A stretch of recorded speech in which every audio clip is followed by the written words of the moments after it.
Welcome to the Saturday Evening Ghost. I'm usually your ghost host, Mary, but tonight I decided to be a vampire. And I really didn't put any backstory to this at all, so suck on that. Oh God. I'm sorry. I'm just so lonely. So tonight, I have a really good story for you. It's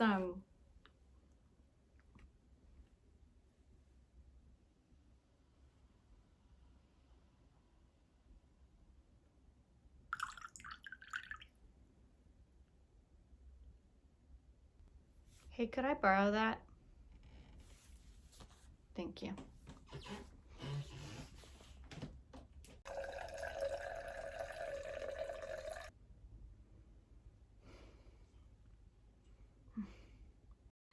So, I should start by saying that I have had things happen for as long as I can remember that can't be explained by science or any possible natural occurrences. Even beyond my own memories, my parents have told me that when I was young, they would often find me interacting with things they couldn't see. My mother vividly recalls a time where I was younger, staying in my grandmother's Victorian home, and I had snuck off to the upstairs area of the house.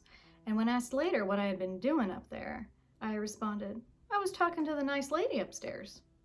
My mother, being the only adult present in the home at the time, immediately packed the kids up and left the house. When I reached teen years, I had gone through so many personal experiences that I became obsessed with trying to figure out why I was seemingly able to see, hear, and interact with things many other people couldn't. Through a mutual friend, I found a group of people who invited me along while they explored places that were deemed haunted locations in hopes of maybe finding some answers. Among these places was an old cemetery. Gotta love those. One of the people in our group knew the groundskeeper who had said that they would often have experiences they couldn't explain, but didn't give us any details about it, saying we had to see for ourselves. I love this groundskeeper. I should also add, with that being said, I always believe in being respectful when visiting cemeteries or graveyards where people's loved ones are buried, so we didn't tend to go to these types of locations. But since we knew the groundskeeper and had permission to be there, it was fine. As far as haunted locations go, I don't tend to believe the hype that surrounds cemeteries and graveyards being places that are overly active or scary. I have never felt particularly uneasy or uncomfortable when visiting them. And I think it's more to do with people's discomfort surrounding death that makes us predisposed to think they are creepy places, rather than it having to do with spirits inhabiting them. I completely agree with you. So, when I arrived, I was surprised to find myself feeling a huge amount of dread settle in my chest as soon as we pulled up the driveway. When we got out of the car and began to slowly wander around, that sense of dread that had lodged in my chest upon arriving only seemed to worsen the further into the cemetery we went. Since we arrived later in the evening, it began getting dark while members of the group were around taking pictures and investigating for themselves. I started exploring the area alone, and after a while I noticed that I would occasionally see movement out of the corner of my eye that looked like figures walking between the large trees surrounding the property. But when I would turn to look directly at it, there would be nothing there. The experience was eerie, but nothing concrete, and after a few hours we packed up and headed home. I still couldn't shake that heavy feeling though. Even on the drive back after leaving and the whole car ride home, I could feel the hair on the back of my neck stand on end.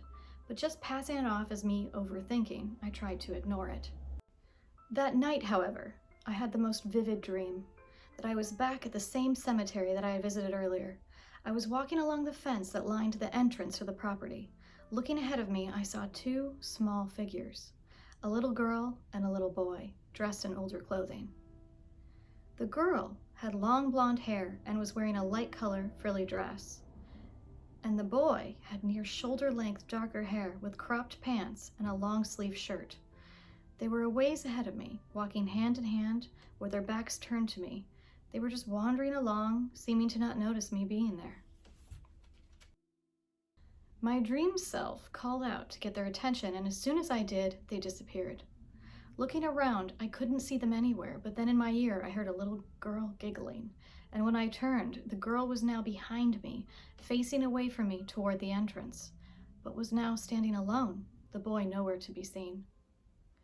In my dream, I reached out to her asking if she was okay, but when she turned, I realized with a sinking feeling that she had no face.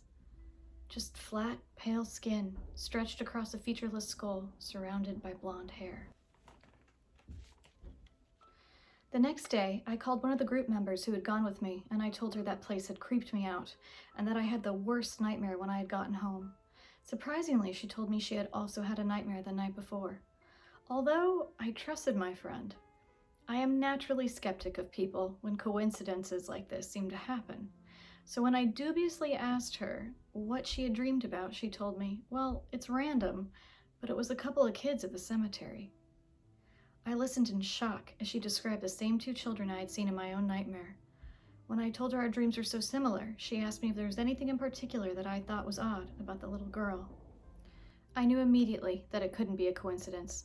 The girl was the only one to have anything all that different about her, and there was no way my friend could know that unless she too had seen the same thing.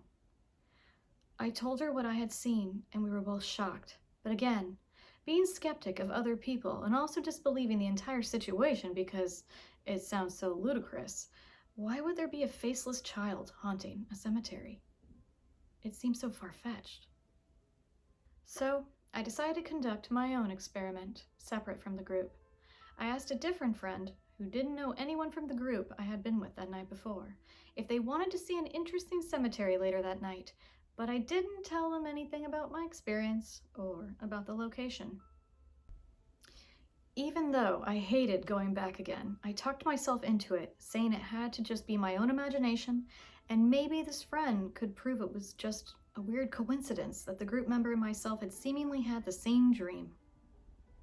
It was strange, but my curiosity piqued and I needed to find out.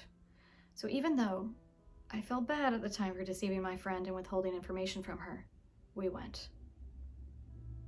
I walked her around the place, feeling the same dread the entire time again, but ignoring it as much as I could. She later said she had a bad feeling as soon as we pulled up and was happy to leave after we had finished. The next day, when I called and asked her what she thought about the place, I could tell immediately something in her voice was off. My stomach sank as she told me she had the craziest dream last night that she couldn't shake. When I asked what it was, she described the exact same thing. The two children in the graveyard, she described in detail the way they looked, turning around to see the faceless girl. I have no answers how to why. There's just no way she could have possibly known.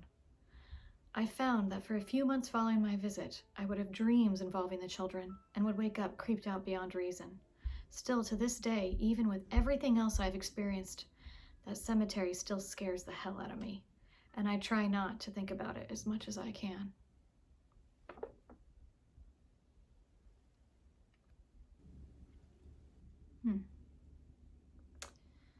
Can we talk for a minute about how my candle has horns right now?